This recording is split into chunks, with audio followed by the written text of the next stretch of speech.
Então, pessoal, boa noite para quem está assistindo essa aula nesse momento, né? Mais uma aula de Direito Penal, dando continuidade ao nosso curso, né, de Direito Penal. Estamos estudando a teoria geral do crime, iniciamos na última aula os conceitos teóricos e vamos dar continuidade agora, destrinchando completamente o conceito de crime, tá? A aula de hoje, nós vamos estudar especificamente os sujeitos do crime, ok? Sujeitos do crime. Sujeitos do crime ou delito. Lembrando que crime tem um sinônimo, delito, correto? São as pessoas ou os entes relacionados à prática e aos efeitos da empreitada criminosa, tá? Nós temos o sujeito ativo, temos o sujeito passivo e também temos, eventualmente, pessoas jurídicas concorrendo aqui como sujeito ativo de crime, tá? Também. Elas podem ser sujeitos passivos? Podem, perfeitamente, tá? A empresa pode ser sujeito passivo do crime de furto, por exemplo? Pode, perfeitamente, tá? Do crime de roubo? Pode, se entra um assaltante lá com arma e rende vários funcionários, a empresa também é sujeito passivo ali, tá? Então, o sujeito ativo de um crime é quem pratica um crime. Sujeito passivo é a vítima do crime, tá? E lembrando que pessoa jurídica, em situações especiais, pode ser também sujeito ativo de crimes, tá? A pessoa jurídica, no caso de crimes ambientais, tá? Determinadas modalidades de crimes ambientais e também alguns crimes contra a ordem financeira ou econômica, as pessoas jurídicas também são consideradas sujeito ativo do crime, tá? Olha lá. Sujeito ativo do crime é aquele que pratica a conduta criminosa. Qualquer pessoa física maior de 18 anos completos pode ser um sujeito ativo do crime, tá?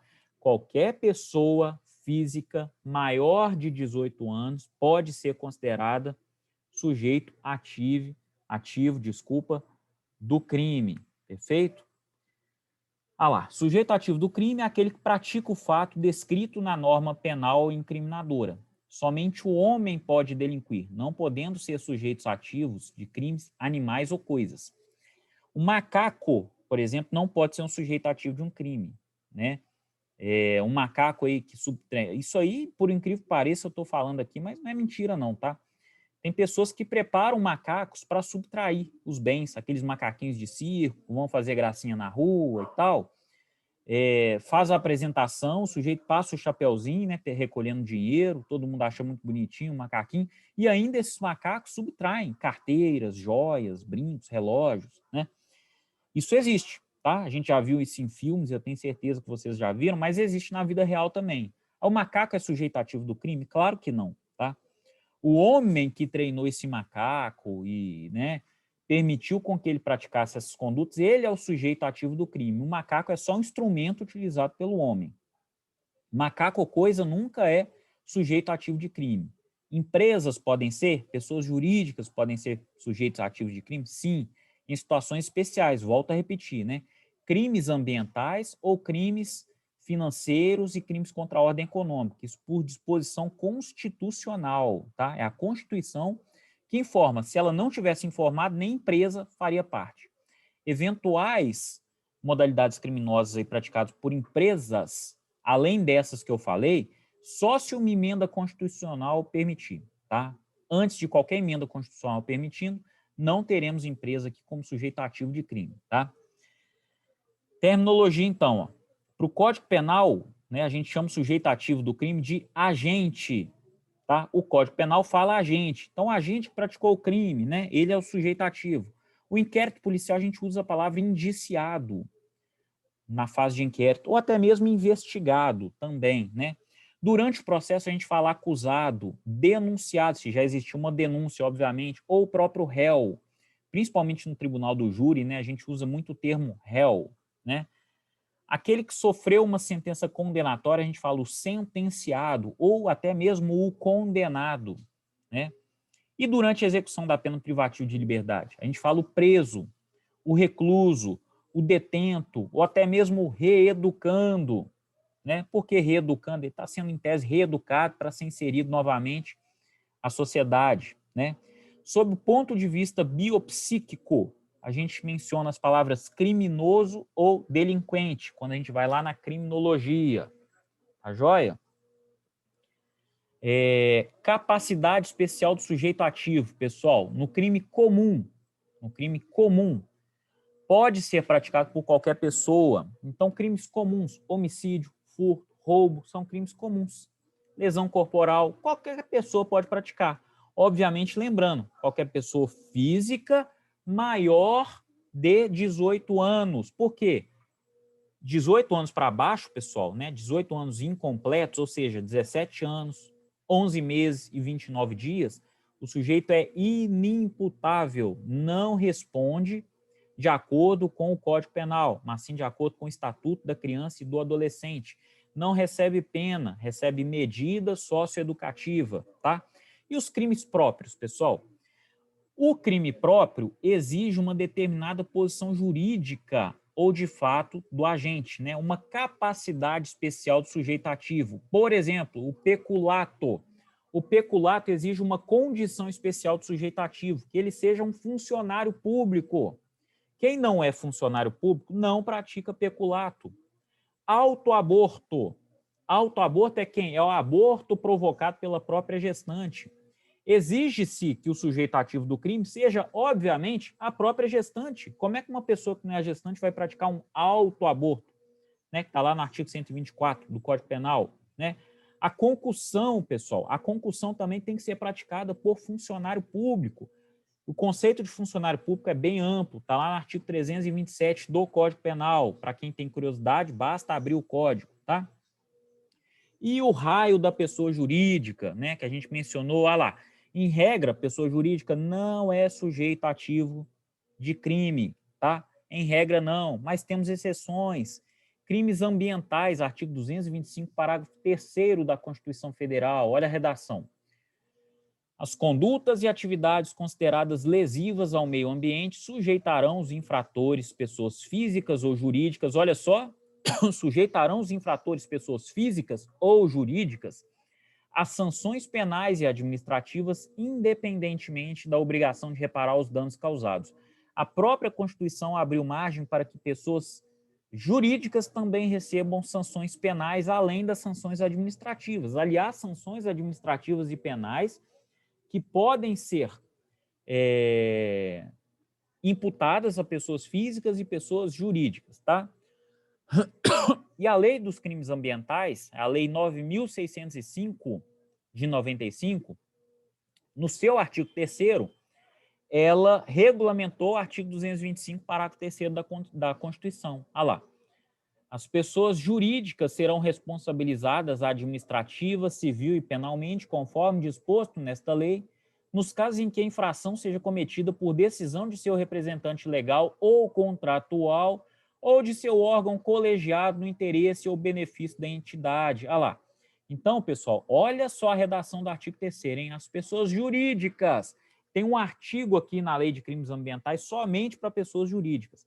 As pessoas jurídicas serão responsabilizadas administrativa, civil e penalmente. Então, direito penal sendo aplicado às pessoas jurídicas, né? Nos casos em que a infração seja cometida por decisão de seu representante legal ou contratual. Então, nós estamos falando aqui do CEO, do presidente, do sócio majoritário, do gerente, do diretor, dessas pessoas que de fato representam a pessoa jurídica, seja como representante legal, seja como representante contratual, tá? Ou que compõe o seu órgão colegiado. E sempre essa atividade, esse crime tem que ser realizado no interesse da pessoa jurídica, tá? Em benefício da pessoa jurídica, em benefício da entidade. De acordo com a primeira corrente, pessoal, nós temos algumas correntes, né?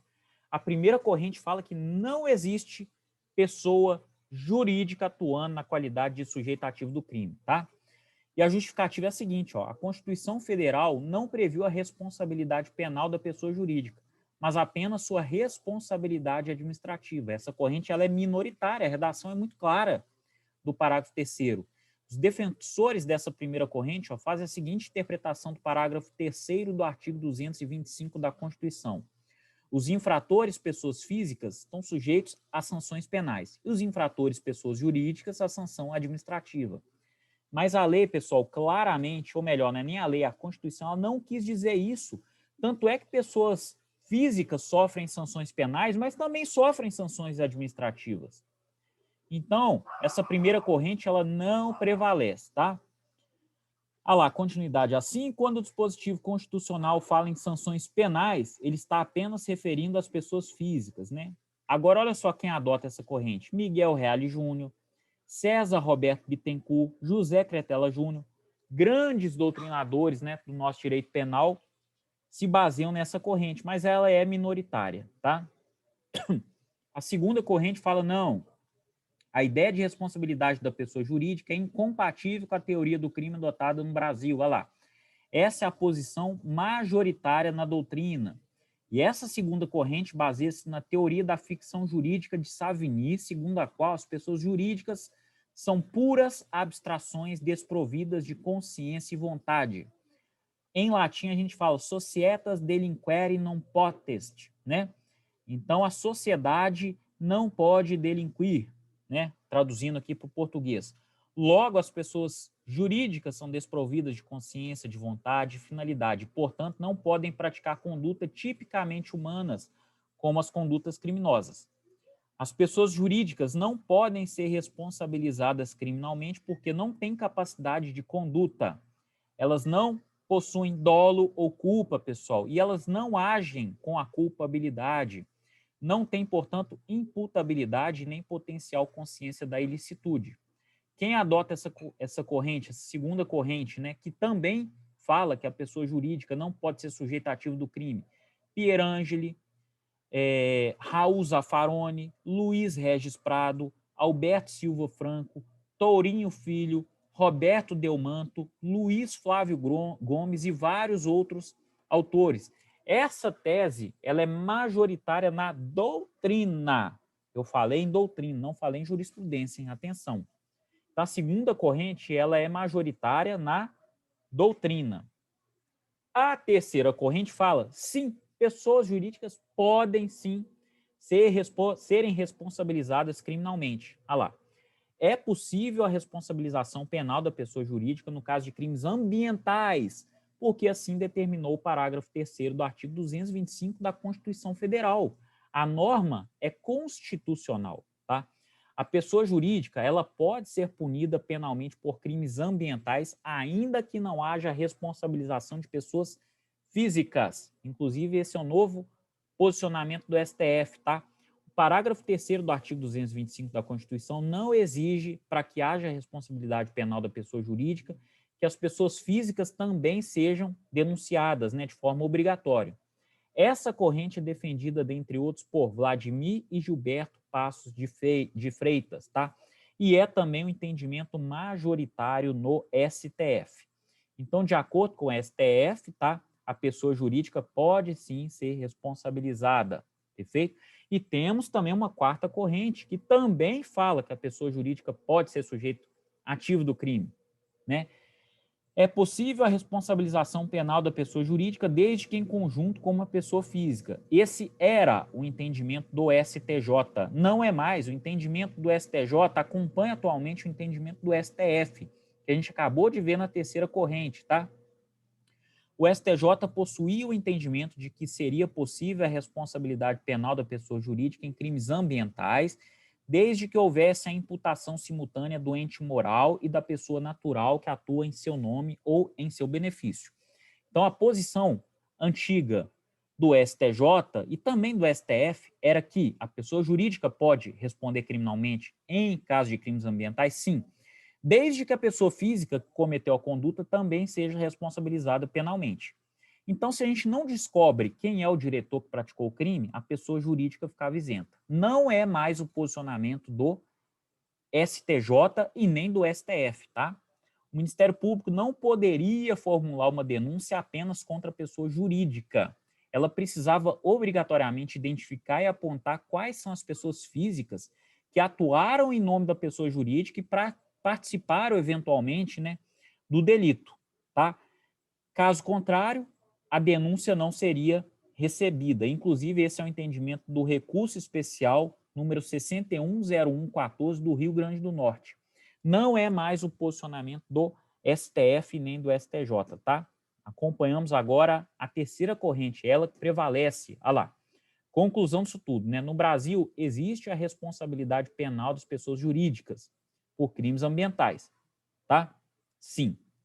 A primeira corrente, a gente estudou, falou que não. A Constituição de 88, ela não previu a responsabilidade penal da pessoa jurídica, mas apenas a sua responsabilidade administrativa. Essa corrente é minoritária. A segunda corrente também fala que não, pessoa jurídica não responde penalmente, né? A responsabilidade da pessoa jurídica é incompatível com a teoria do crime adotada no Brasil. Essa é a posição majoritária na doutrina. Agora, na jurisprudência, olha só, a jurisprudência adota a terceira corrente e fala que sim, pessoa jurídica pode sim ser responsabilizada. É possível essa responsabilidade porque há previsão expressa na Constituição Federal. A pessoa jurídica pode ser punida penalmente por crimes ambientais, ainda que não haja responsabilização de pessoa física. Esse é o novo posicionamento do STJ acompanhando o STF, tá? A quarta corrente também fala que sim, mas só seria possível essa responsabilização da pessoa jurídica se conjuntamente também a pessoa física fosse responsabilizada, tá? Essa é a chamada teoria da dupla imputação e era a antiga posição da jurisprudência, não é mais, tá? A jurisprudência adota a terceira corrente, ok? Jurisprudência adota a terceira corrente informada pelo STJ e pelo STF. Ok, pessoal? Falamos do sujeito ativo. Para terminar, vamos falar também do sujeito passivo do crime. O sujeito passivo do crime é aquele que sofre as consequências da conduta praticada pelo sujeito ativo. É a vítima, tá? E pode ser dividido em sujeito passivo constante, tá? É o mediato, formal, geral, genérico, né? Que será sempre o Estado. Qualquer crime praticado é interesse do Estado. O Estado é vítima. Praticou um homicídio. Então morreu fulano de tal. Fulano de tal é vítima? É vítima. Mas o Estado também é. O Estado, ele pode ser o sujeito passivo imediato ou imediato. Ele é imediato quando ele sofre o crime. Ele é o sujeito passivo do crime direto. No caso de peculato, por exemplo, né, um crime contra a administração pública, o Estado ele é a vítima direta. Nos casos em que o Estado não é vítima direta, ele é no mínimo, na pior das hipóteses, por mais irrisória que seja a conduta, ele vai ser a vítima indireta, tá? Porque um homicídio, ele desestabiliza a sociedade. O furto, o roubo, qualquer crime, pessoal. O Estado sempre é sujeito passivo do crime, de forma indireta, tá? Ele tem interesse na ordem pública, na manutenção da ordem pública. E temos também o sujeito passivo eventual, que é o sujeito passivo imediato, material, particular ou acidental. É o titular do interesse penalmente protegido, né? No caso do homicídio, é o morto, a vítima é quem morreu. No caso do furto, é quem teve seu bem subtraído. No caso do sequestro, é quem foi sequestrada e, eventualmente, também quem pagou o resgate. No caso de estupro, quem foi estuprado. Esse é o sujeito passivo eventual. Por que a gente fala eventual? Eventual porque não é todo dia que ele é sujeito passivo, gente. Tá? O Estado não. O Estado, a todo momento, é sujeito passivo. Em qualquer crime cometido, o Estado, reflexamente, ele será o sujeito passivo. Tá? Observação, crime de dupla subjetividade passiva, né? Aquele que exige duas ou mais vítimas. Exemplo, né? Violação de correspondência. Quais são as vítimas? A pessoa que enviou a correspondência e a pessoa que receberia a correspondência, mas ela foi violada. A extorsão mediante sequestro também. O sequestrado e aquela pessoa que eventualmente pagou o valor do resgate, tá? São os sujeitos passivos, tá? Classificação dos crimes, pessoal, segundo os sujeitos. Crime comum. O crime comum é aquele que pode ser praticado por qualquer pessoa e não há exigência de no tipo penal, né, de nenhuma qualidade especial para que se possa apontar o sujeito ativo, né? Essa qualidade pode ser considerada quando da análise do sujeito passivo também. O homicídio, por exemplo. Qualquer pessoa pode praticar o homicídio, qualquer pessoa também pode ser vítima de homicídio. Então, estamos diante de um crime comum. E o crime próprio?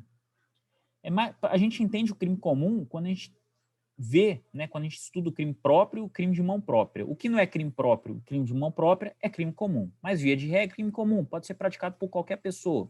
Pode ser vítima, qualquer pessoa. Tá? Crime próprio. aquele cujo tipo penal exige uma qualidade ou condição especial do sujeito ativo ou passivo. Por exemplo, infanticídio, né? O infanticídio exige uma qualidade especial do sujeito ativo? Existe. Só pode ser praticado pela mulher, tem que ser necessariamente a mãe. Essa mãe tem que ter dado à luz poucos instantes antes e ela deve necessariamente estar no estado puerperal, né? Por isso, o infanticídio é um crime próprio. Ele depende de várias qualidades especiais da mãe. Tem que ser mulher. Essa mulher tem que ser a mãe. Essa mãe tem que ter dado à luz agora há pouco, poucos instantes antes do cometimento do crime. E ela tem que estar no estado puerperal no momento em que comete a conduta. O estado puerperal é uma espécie de uma depressão transitória envolvendo o nascimento da criança, tá? Vocês vão estudar isso ainda no Direito Penal 3, com tranquilidade, quando a gente for estudar os crimes em espécie, tá? Crime de mão própria, pessoal, é muito parecido com o crime próprio, mas vai um pouquinho além, olha só. Aquele cuja execução é intransferível, indelegável, devendo ser praticado pelo próprio agente, isto é, com as próprias mãos. Então, esse crime de mão própria, ele não admite, por exemplo, o concurso de pessoas, tá? Por isso são consideradas infrações penais personalíssimas. Somente aquela pessoa pode praticar essa infração, ninguém mais pode praticar essa infração. Falso testemunho, por exemplo. Não tem como outra pessoa praticar o falso testemunho por você. Somente você pode praticar. Você ali no momento da audiência, né? No momento que você é chamado a ser ouvido, né? Para prestar seu depoimento, você mente. Só você pode mentir ali, ninguém pode mentir por você. Ao contrário de uma pessoa que comete uma conduta se valendo de outra, né? Você induz, por exemplo, um menor a matar uma outra pessoa. Você também é autor do crime de homicídio. Aliás, também não, você é de fato o autor, você é o mandante e você utilizou uma pessoa inimputável para praticar o crime em seu nome. Logo, o autor do crime é você. O menor que você utilizou é um instrumento do crime, tá? Então, para crimes próprios, obviamente o homicídio não é um crime próprio. Eu só dei um exemplo, né, de como você pode utilizar uma pessoa para praticar o crime por você. Mas vamos lá. No caso de peculato, por exemplo, né, você pode praticar o crime em concurso com uma outra pessoa que não seja um funcionário público? Pode. Ele vai responder por quê? Por peculato também. É um crime próprio, exige a condição de funcionário público, mas admite também um concurso de pessoas. Então, o sujeito que age em concurso com um funcionário público, ele estará naquela qualidade ali de funcionário público naquele momento. Vai responder por peculato e não por furto. No crime de mão própria não tem jeito, tá? Não tem jeito. Somente a própria pessoa pode praticar, ok? E era isso, pessoal. O tema da aula de hoje era exatamente esse, tá? E eu quero, aliás, deixar claro aqui que nós estamos estudando a conduta. Lá, né, no conceito analítico de crime, o crime envolve, né, ele é composto por 3 elementos: fato típico, ilícito e culpável. Dentro do fato típico, nós temos 4 elementos. Dentre eles, a conduta. Temos conduta, resultado, nexo causal e tipicidade. Nós estamos estudando a conduta. Dentro da conduta, nós temos que estudar, obviamente, os sujeitos do crime. Quem pratica o crime? Quem é vítima de um crime, né? Então, a gente começou pela conduta. Temos outros elementos da conduta ainda para serem estudados na próxima aula. Mas, a priori, é isso, tá? Só para contextualizar todos vocês. A teoria geral do crime é um tema muito amplo. A gente vai, basicamente, destrinchar o conceito analítico de crime e estudarmos toda a estrutura do crime. Estamos estudando fato típico. Dentro do fato típico tem conduta. Dentro da conduta tem o sujeito do crime, sujeito ativo, sujeito passivo do crime, ok? E essa foi a nossa aula de hoje. A quem estiver assistindo, eu agradeço enormemente aí a participação. Um abraço.